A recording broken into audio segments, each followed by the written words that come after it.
May medium chance na maging bagyo sa susunod na 24 na oras ang low pressure area na nasa silangan ng extreme northern Luzon ayon sa Pag-asa.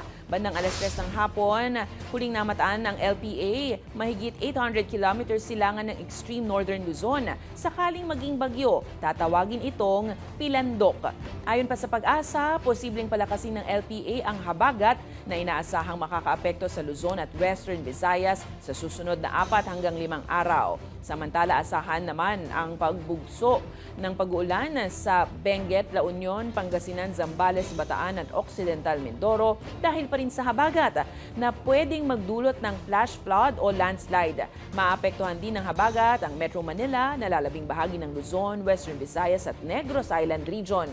Samantala, kalat-kalat na pag-ulan, kulog at kidlat naman ang posibleng maranasan sa nalalabing bahagi ng bansa.